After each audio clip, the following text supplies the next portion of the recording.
ಎಲ್ರಿಗೂ ನಮಸ್ಕಾರ. ನಾನು ನಿಮ್ಮ Prachu. Welcome back to my channel. Pro kabaddi league season 12ನ ಆಪ್ಷನ್ನಲ್ಲಿ ಬೆಂಗಳೂರು ಬುಲ್ಸ್ 3ನೇ ಬಾಯ್ ಮತ್ತೆ ಡಿಫೆಂಡರ್ನ ಮೇಲೆ ಕಣ್ಣು ಹಾಯಿಸಿದ ಸಿ ರಮೇಶ್. ರೈಟ್ ಕಾರ್ನರ್ ಆಯಿತು, ಲೆಫ್ಟ್ ಕಾರ್ನರ್ ಆಯಿತು, ಈಗ ರೈಟ್ ಕವರ್ನ ಮೇಲೆ ಕಣ್ಣು ಹಾಯಿಸುವ ಮೂಲಕ ಸಂಜಯ್ ಕೃಷ್ಣನ್ ಧುಲ್ ಅವರನ್ನು 60 ಲಕ್ಷ ಕೊಟ್ಟು ಬೆಂಗಳೂರು ಬುಲ್ಸ್ ಬೈ ಮಾಡಿದ್ದಾರೆ. ಹೌದು, ಇವರು ರೈಟ್ ಕವರಲ್ಲಿ ಆಡುವ ಪ್ಲೇಯರ್. ಇವರ ಸ್ಟ್ಯಾಟ್ಸ್ ನೋಡಿದಾದ್ರೆ ಇವರು 24 ಮ್ಯಾಚನ್ನು ಈವರೆಗೆ ಆಡಿದ್ದಾರೆ. ಅದರಲ್ಲಿ 57 ಟ್ಯಾಕಲ್ ಪಾಯಿಂಟ್ಸ್ ಅನ್ನು ಕಲೆ ಹಾಕಿದ್ದಾರೆ. ಇವರು ಟೋಟಲ್ ಆಗಿ 121 ಟ್ಯಾಕಲ್ ಅಲ್ಲಿ ಭಾಗಿಯಾಗಿದ್ದಾರೆ. ಮತ್ತು ಇವರ ಐಫೈಸ್ ನೋಡಿದಾದ್ರೆ 2 ಬಾರಿ ಐಫೈ ಮತ್ತು 4 ಸೂಪರ್ ಟ್ಯಾಕಲ್ ಅನ್ನು ಇವರಿಗೆ ಮಾಡಿದ್ದಾರೆ.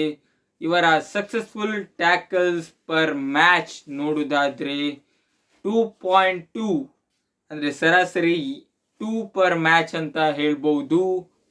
ಮತ್ತು ಇವರ ಟ್ಯಾಕಲ್ ಸಕ್ಸಸ್ ರೇಟ್ 44%.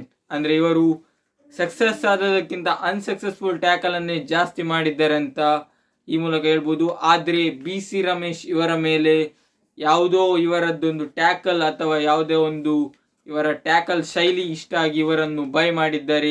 60 ಲಕ್ಷ ಕೊಟ್ಟು ರೈಟ್ ಕಾರ್ನರ್ ಅನ್ನು ಭದ್ರಗೊಳಿಸಿದ್ದಾರೆ ಸಿ ರಮೇಶ್.